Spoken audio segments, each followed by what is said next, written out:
Have you come to kill me? Oh, even these days, it is not easy.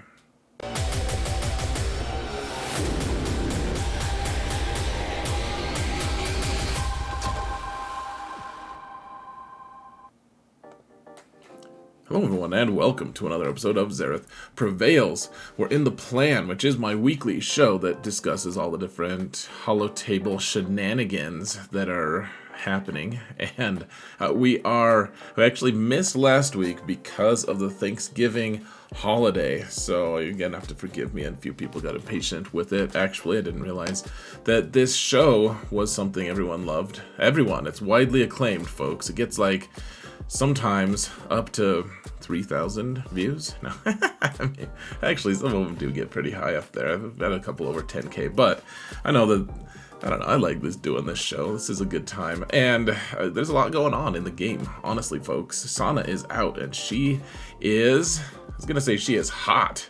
And she's pixels, is what she is. So, I don't know what you guys' preferences are, but not to be pixelist, I will say that she is very, very strong, however, in the game. And I have some results I want to show you guys. And we'll give credit for the people testing it, because I wasn't the one testing it, because I can't afford a Relic Sana immediately once she's released, but she's pretty good. And we're going to talk about territory battles a little bit, talk about some other things that are happening in the game that I want you guys to know about, because I think that's important. We even have an image of GET3 from territory battles, all sorts of fun stuff to discuss. So let's jump in to it, shall we? Whatever it is. Just before we start, just want to remind you, if you want to support the channel for free, all you've got to do is hit that thumbs up button, subscribe, comment, even if it's just to say mount or mount up, or Xerath, you are stunningly handsome. Any of those things are probably acceptable, especially the last one. The last one is also almost certainly the most truthful. Now, in terms of the content that I've released this past week, I've done a few things. I did a Java release as well of just, you know, where your characters should be used in the interim, even after you farmed Java and everything. I didn't include that thumbnail. That was the most recent one. But I also did do an Omicron ranking earlier this week, and it includes all of them except for Omega, who I just forgot, which I thought was actually fairly fitting. It's true to the lore. She just kind of gets forgetted quite a bit, just like I forgetted how to say that word accurately or grammatically correctly. Or maybe I'm just doing it to bug you. Anyways, I did this. If you want this infographic, you can go to my Discord server, which is in the video description. It's linked, and it's in the channel called Infographics. Stunning, I know. Now, this is something that isn't anything to do with the game, really. It came from a conversation that was around the game and maybe catching cheaters and stuff. Someone was talking about it would take petabytes of, and I don't even know if I'm pronouncing it right, but petabytes of information. I was like, what's a petabyte? And I was worried that it was something to do that was a little rapey or something, you know, something like not the best. And turns out it's just more than a terabyte. So you guys can check it out. I mean, there's a whole hierarchy here. It's actually quite interesting. Let's see. Can I find a way to zoom this out? Yeah. Petabyte, then we got exabyte and zettabyte and yottabyte. All kinds of biting, folks. So we're putting it in its place. I didn't know it got uppity, but anyways, I just thought it was interesting, so I thought I'd include it. You'd think that I would know, but and I do now. Also, this is very not Galaxy of Heroes, but I didn't realize there was a sequel to Wizard of Oz, and I kind of regret knowing that now. This is made in 1988, and it looks real dumb and scary. Honestly, like, this guy, if petabytes aren't rapey, I feel like this guy is. It's How is this somehow worse than the movie that was made before color was even, like, in TV? Alright, folks, back to the game news. There are, I'm sure most of you, if you're watching this channel, you probably have seen this in one of your guild discords or something. It's all around the place. Everyone's very excited about this. In the weekly store, in the weekly shipments, you can buy Galactic Legend tickets, farming tickets, which is, like, you can actually buy a substantial number of them, light side and dark side. And I think that there's some interesting stuff here. Not only is it, like, purchasable for a very reasonable price, it's for each ticket it's like 10 crystals, which translates to, if you're only doing the 50 refreshes to get your Galactic Legend unlocked, then this isn't necessarily a great deal. If you're doing through the 100s, which most people do when you're unlocking a GL for refreshes, then this turns into a better deal than that. And then if you're going to up to the 200s, this becomes a crazy good deal. So just something to keep in mind, folks. I'm not telling you have to spend your crystals that way. And by the way, this is just a screenshot that I stole from someone else. I don't have 27k crystals. I used to, actually. I did just spend them all on BT1 and 000, but that's beside the point. These things are worth the crystals if you want to do it. I also think it's interesting that we can buy dark side ones. I don't know if it would be kind of a funny thing in a way, like a kind of like CG's like, well, we're not going to just pull the plug on the game here pretty soon, so let's drain every one of their crystals. But one way or another, it kind of in a way implies that they're at least planning to give us another dark side Galactic Legend at some point. Like light side one, we're probably going to get one next year is my guess, but dark side, it's a big question mark if they're ever going to make another Galactic Legend, right? Like what other characters could they even choose unless they chose to go into like the Old Republic era or something that's relatively unknown. Like there's not many characters that qualify, so I just thought this was interesting for a few different reasons. I'm going to be buying them shortly, I believe. Now, don't buy them if you're one of those meticulous types who gets all of their tickets before, like, you know, they fill up on tickets before they unlock their Galactic Legend. If you do that, it's not necessarily going to help you to buy these.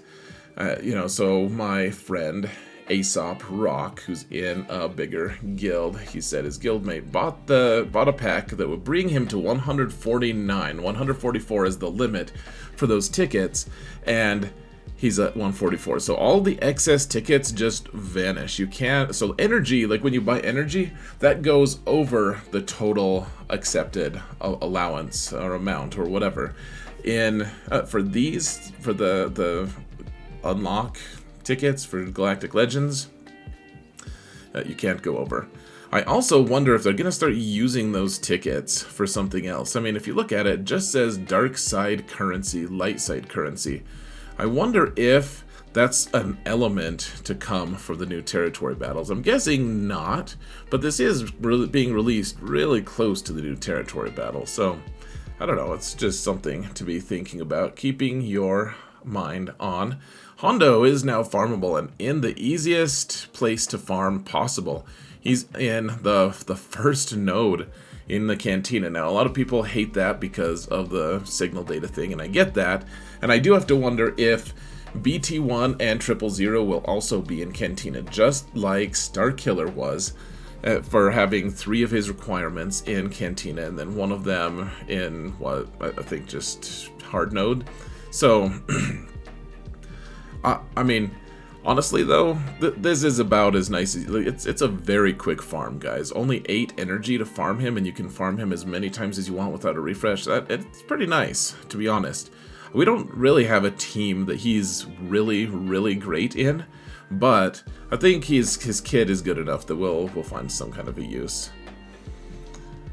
Remember, folks, if you've read the road ahead closely, you'll know that you're going to be having a lot of your relic materials exchange rate change by a significant amount. So we'll be accumulating basically all of the gear besides Chirotech and Gear 12 stuff, and that's probably oversimplifying it, but that's essentially what it is. We'll be accumulating all of that stuff at nearly double rate. I think that the challenges are the only things that are like staying the same, but otherwise we're going to be getting all this garbage gear at double the rate, but then all of that gear is also only earning you half of the amount of relic materials. Now, that's not a bad thing once we kind of make that transition, but right now what's going to happen is all of your relic materials, all of your gear that you could swap out to make relic materials is going to suddenly only be half the value. So maybe you spend 5 years to accumulate all this stuff. I would go and exchange it right now. Most of you understand this principle, but I do think that changing it into the first 4 of them especially is really, really important. After that, Electrium and others probably don't need it. Don't need to do that because they're all Gear 12 stuff. Now, this kind of, I don't know. We're not trying to be all negative today, but however, the return of $20 packs for 30 shards is back. And I was kind of excited when I saw this because I mean, I've been buying that pack for years. And even though it only gets you to 4 stars, and 4 stars gets you about as much as a bag of dicks, but it just doesn't help really. But I like to do it because I get a little head start at least. It's not a wonderful deal, but it's fine. $20, but then you also got over 1,000 crystals to go with it. So it was like you were paying $10 for 30 shards, and then $10 for a $10 crystal pack is essentially what you were doing. And then they changed it to you can buy like 5 Omicrons and then 20 or 30 character shards for $30. And I was like, well, if you want to buy a bunch of Omicrons, I guess that's fine. That's okay. That's decent-ish. Not really great, but okay. But now, like, I stopped buying them. I didn't think it was a good deal, so I stopped buying them. Now the $20 ones are back, but they don't have crystals in them. And so it is just way worse. Now, I get that they have to do inflation things. That I don't know if they're trying to be sneaky. I don't know if they're just like, oh, please, maybe people will value these at like double the price that it used to be. Like, this is even worse than $30 ones, because at least you got Omicron mats, which are super rare.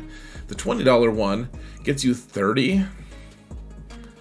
That's it. You get 30 shards. Congratulations. You get a 4-star character. Okay. Thank you, CG. Good talk. Go eat one of those.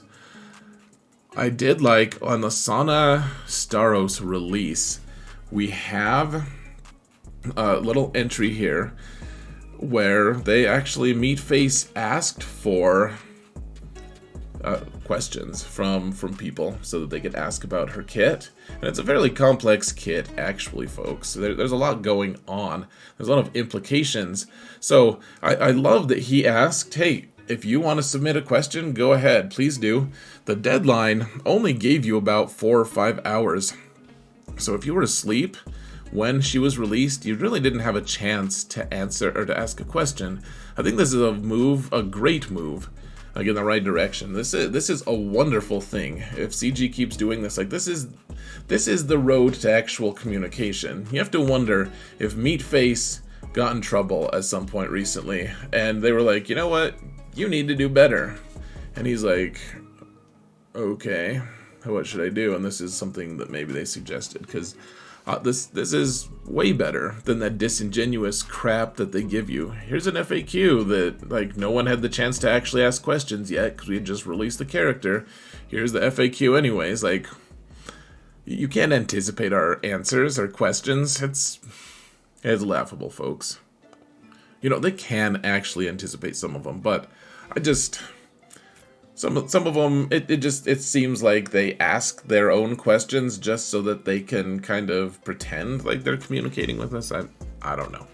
there's been a few of them that have been doozies in the past.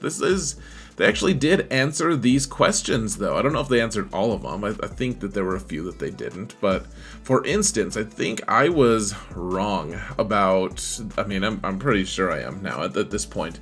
But my initial reaction video to the sauna kit, this is a question from the Q&A thing that they had just asked for submissions for, and I had said that I thought that Sana was going to be Afra's leader, that was going to be the team, that, you know, Sana was going to be the leadership, and then Afra was going to have her own unique leadership, like the way we use like a Sith or a Jedi or whatever for the leader. And still, Starkiller provides his unique. So, you know, even though it's a Starkiller team, we still have a different lead. I thought that was how it's going to be for Afra. However, it looks like that. So they're saying, does she have any Dr. Afra synergy? Does it? Because there's nothing about Dr. Afra in the kit. And the answer from CG was, even though Dr. Afra is not released, but they want Sana to have a team that's just totally independent of Dr. Afra's team. So, nice, interesting tidbit there. And I can understand it after seeing some video footage. It's very interesting stuff, actually, folks. So, I would recommend go to the forums and read all of it. I couldn't copy and paste all of it, but, you know, apparently Sana should have some kind of synergy with the B1 battle droid, but they specifically wanted her to be working with Han, Leia, and Lando, which I guess makes some sense. Anyways, go read all of the FAQ. Like, there's actually some interesting answers there. You know, they talk about Stormtrooper Han is kind of intended to go with Sana because he doesn't have a place in the meta right now, etc. And, I mean, this is wonderful communication, folks. I have nothing against it at all. I think that this isn't just one step in the right direction. This is like 5 steps. I'm not saying that CG is just magic and wonderful all of a sudden. I am saying that if they do something right, we need to recognize it. And this is something very right. We're not paying for this. They are just doing it. And I think they deserve credit for doing that. They would also get credit for just completely scrapping Set 4 datacrons entirely. Just right now, before GAC starts, just get rid of them entirely. Eradicate them from our memories too. Like, find some way to just not have us, like, find a way to fill our minds with that creepy scarecrow from Wizard of Oz 2. That would be better than datacron Set 4. Anyways, guys, Sana, I also like her because she's squinty, like me. It's wonderful. Now, in terms of things she counters, I know these images are a little bit small, folks, but, I mean, the team in question here is going to be Sana, lead, with Stormtrooper Han and Cara Dune, so we're going to have to find a replacement for Cara Dune if we want to use the Sana team. And then Captain Han Solo and R2-D2. That's the team that this is all from Clash. I should have written it on the graphic. I apologize. But Clash, he's the scoundrel guy. I think he sprung for a Sana Relic 5 or something. I don't know. I don't know if he's... And anyways, so this was his testing, and he beat an AdRad team. The thing that I think is interesting is he got into... Like, AdRad got his ultimate and still couldn't kill anyone. So everyone has their locked healing immunity, and yet they still destroyed the AdRad team. I thought that was fun. Now, Sana versus CLS, which I thought was even more interesting. This is an arena team. I know that it looks a little sketchy because I had to do these weird video like, the way I had to capture these was less than ideal, folks, just because of reasons. So nothing to do with like Clash not wanting me to use them or something, but for real. But I just don't have good video quality or image quality. I apologize. So same team against a CLS team, and this is one that was an arena. It was that someone placed for them. It's all like Relic 5, I believe. So both teams are around Relic 5. And you can see the CLS team is kind of getting beat up. And then at the end, I mean, CLS and 3PO are on death's door, and the whole team is just left alive, which is, to me, pretty incredible. Pretty amazing. Cara Dune can just spam her AoE, which reduces the turn meter on the team. It's quite impressive, folks. All right, so this one was a little harder for me to swallow, which is what she said. But Sana versus Aiden. This is only a Relic 3 Aiden. I don't know what the relics were on the rest of the squad, but it's not the strongest Aiden, and they still deleted Captain Han just like almost instantly. They did eventually beat Aiden. Remember, Cara Dune has the AoE that auto stuns all of Empire every time. So once you kind of get that moving, then you can take out the team. But I don't know, still kind of a fun point in their favor. And then against a good Mandalorian Maul team, note that there's not a really fast character here, which could be, I don't know, if you put Watt in there, or you know, I don't know, some fast character, Gideon. I'm just drawing a blank on fast characters for some reason, folks. Sana's actually pretty quick herself, but if you put a fast character with the Maul team, this team might just get destroyed. But it's a fun proof and concept that you can beat at least some Maul teams if you can get a word in edgewise. And yeah, it just erases the Maul team. Now, a couple questions I have about territory battles, folks, before we get out of here. These are the burning questions I have, because territory battles is right around the corner. We're finishing Lightside territory battles right now. Then we'll have a week of territory wars, and then presumably that's when the next territory battles will start, and that's when it will be released. We've already had confirmation that the build is out there waiting to be approved by Apple and Droid, or whatever companies they are, that give the thumbs up for them. And so I think it'll be very, very soon. My burning questions, and honestly, we might be getting a huge amount of information tomorrow, or today when this is released, I should say, on Friday, which would be consistent with what they did on the Lightside territory battles 3 years ago.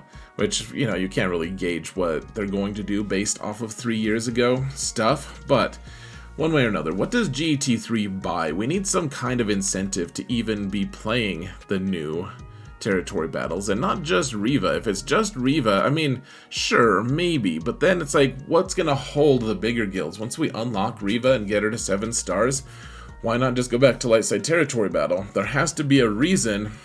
The Geo territory battle. There has to be a reason to stay, and GT3 is the key. They've released nothing about it, though. This is, I think, the image of what it looks like, which it looks like the Eye of Sauron is what it looks like, to be honest. So what bonus nodes do we have? I want to know what things we can earn. Is it just going to be GT3 and Riva shards? Can we unlock a different character like Saw Gerrera, for instance? If this is the only territory battle that we have, I mean, earlier we had light side and dark side, and we were able to earn characters for both. Can we do the same, or is that going to be down the line? Like Saw Gerrera would be a cool one to unlock. Maybe you have to use a Mothra team. I don't know. How much time will territory battles take is another one that I just keep kind of worrying about, frankly, guys. I don't want to spend more time than I'm currently spending in territory battles. I know that only having 2 waves per fight is going to be a little more helpful, but if we have to do it every single day for 6 days in a row, that's going to get old, potentially. And if the waves are just full of really thick, tough-to-kill characters, then it just takes a really long time to get through. I don't know if I'm up to it. I don't know if I want to do that. Think of the phase, think of wave 4 of the dark side territory battles with the Watt bonus node. It is a Watt of work to take out that squad. It is crazy. And you know, it takes 10 minutes. If I have to spend 10 minutes per wave, if it's 20 minutes, that's a ton. And I know I'm being gloomy about that. I really hope that it's not like that, but I'm wondering if it's going to be like, well, you can get through it, but you know what would make it way faster is an Omicron. You guys can get an Omicron for territory battles. Wouldn't that be nice? And I'd be like, wouldn't it be nice if you guys weren't handing me bags of dicks all the time? Finally, the one question, of course, to rule them all. When will it start? When will we get more information? If we're already getting the update, if it's already in the approval process right now, it would stand to reason that we would get more information either this Friday or next Monday or something. We need time to plan. We need to know what the platoons are going to be. Like, will we have Galactic Legends in the platoons? Will we have... will one platoon just be a solid wall of Commander Luke's or Sana's, for that matter? I'm very interested to know what kinds of things are going to be required in platoons and how we're going to be able to cope with them. Let me know what your thoughts are on territory battles, on Sana, on all the things, guys. I would love to hear your thoughts. I'm going to turn it over to you. Thank you all so much for watching, and remember that in all things, Xerath prevails.